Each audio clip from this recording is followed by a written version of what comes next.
Hey guys, Bicebump here, just bringing you this quick video talking about the current pre-pull shenanigans you can utilize as an unholy DK and as a DK in general. The thing is, we can actually utilize gear swapping and using some abilities before we pull in order to give us a benefit during the pull. This is kind of like free DPS, so it's quite a nice way of getting some cheeky extra DPS out there. I will showcase 3 current relevant pre-pull shenanigans you can execute currently. I do believe these will be fixed quite promptly, and I've already reported them, so hopefully they will go away quickly. First of all, we have the Covenant gear set bonus pre-pull shenanigans. So this is something you can utilize as a Necrolord as well as a Curian. For Necrolord, the 5-set bonus makes it so that you gain 100 strength whenever you have Fleshcraft active. What you would do is swap into this 5-piece set, use Fleshcraft, and then swap back into your raiding set before the pull. That will give you 100 strength buff as long as your shield lasts.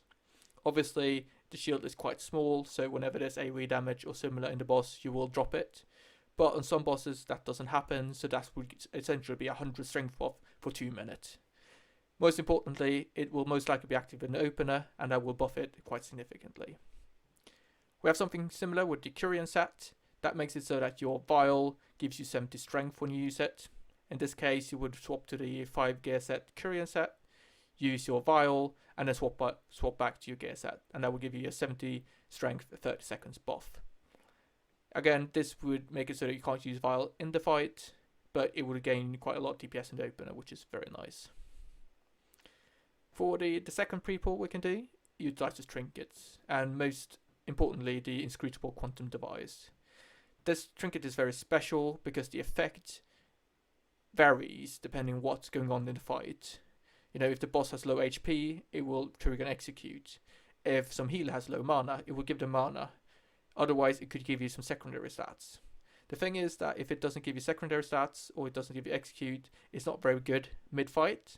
So what you can do is use a pre-pull, always guaranteed to get the secondary stats, and then swap over to another trinket used in the fight, so you don't get this varied strength for the trinket being in play.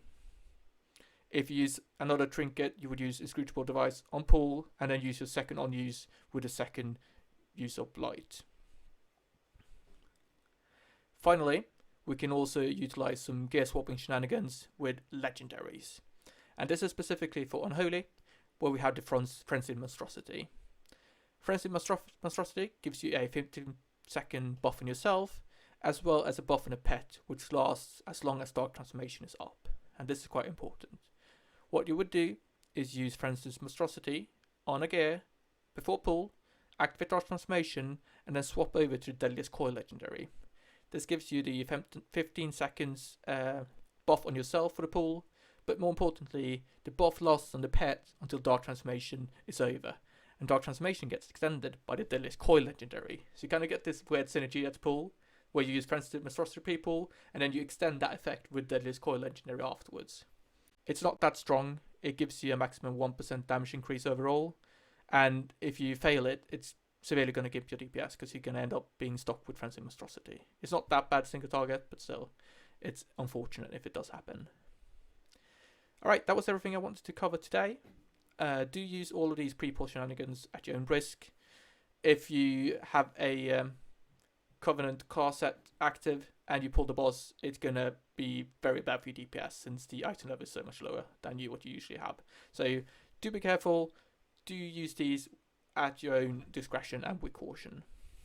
I've reported all these already, so hopefully it will be fixed and we don't need to do this kind of pre-pull stuff for too long.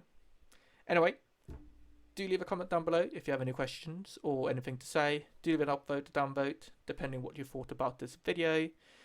You can always find me on Acris Discord, and you can also find me on Twitch sometimes when I'm streaming. Do consider subscribing if you want to see more of this kind of content. Thank you very much for watching, and stay tuned for more content. Thank you.